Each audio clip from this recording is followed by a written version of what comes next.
My first guest tonight, and only guest, is unique. There is no one quite like him, I guess. He is an actor, a director, a writer.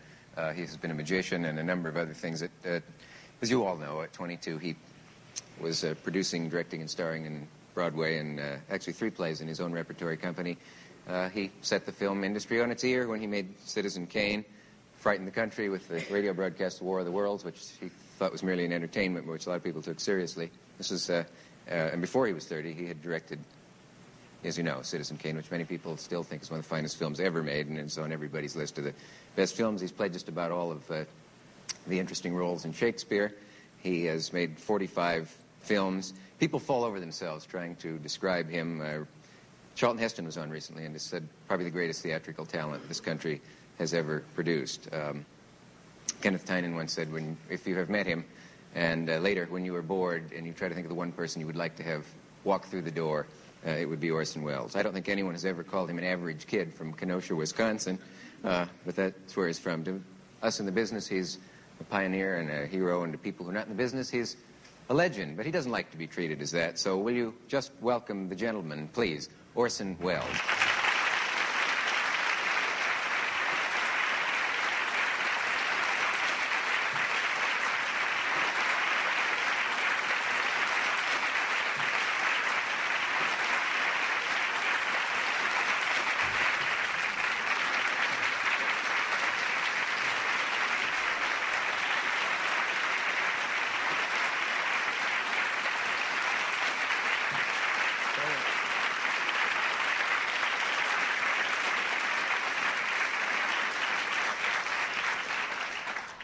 That's more than I got.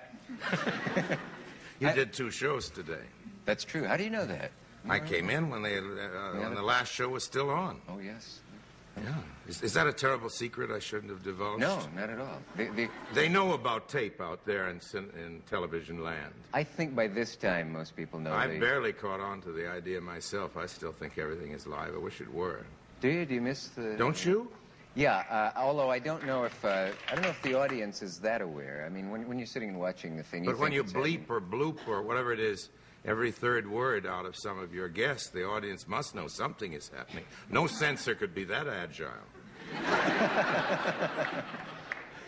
No, there is a thing, you know, that they use though on live television where they use like a 6-second tape delay or something, so that although it's live, it's a little bit on tape, and then it can push a button, and if you say... It's like being a little pregnant, isn't it? How can you be a little bit on tape? It's less serious.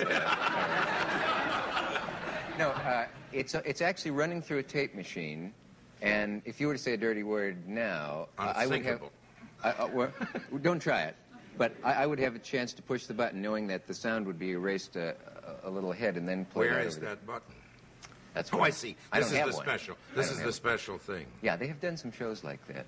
Is that the principle of what happens when they run back certain plays in a game and show it to you? Instant replay. Instant replay?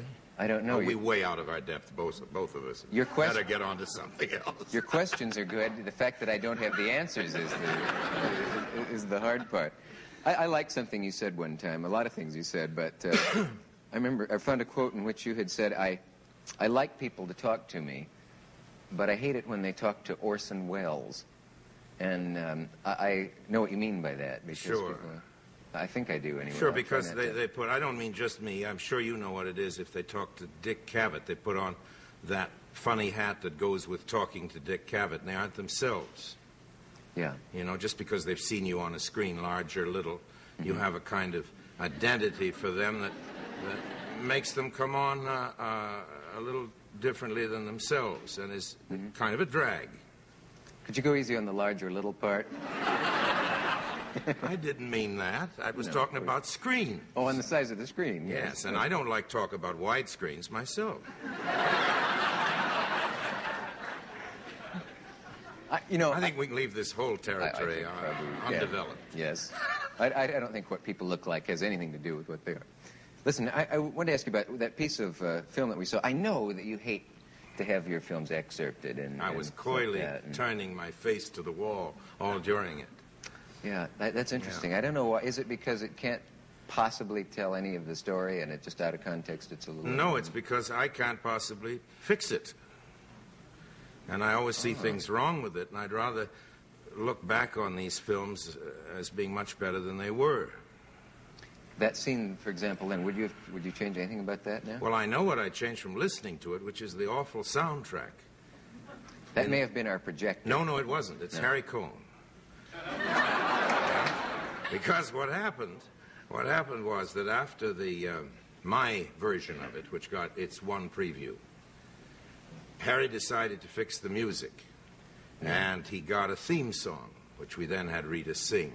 This was in the early days of theme songs. It's when people sang them on screen instead of having combinations dinted into your ears all through the story. Every once in a while somebody came on and said, well, since I'm waiting for the leading man, I think I'll sing a song. And they, and they sang a song. So we put that in, Please Don't Kiss Me or Love Me or something or other.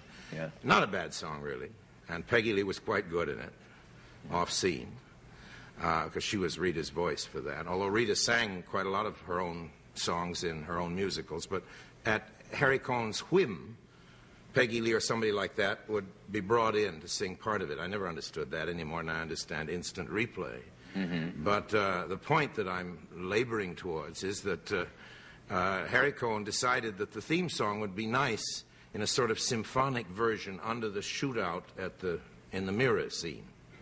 So instead of just hearing the crash of glass echoing and nothing else except ricocheting bullets and glass, you have all through it, which kind of louses up the proceedings. But it made him happy. Yes, it made him happy.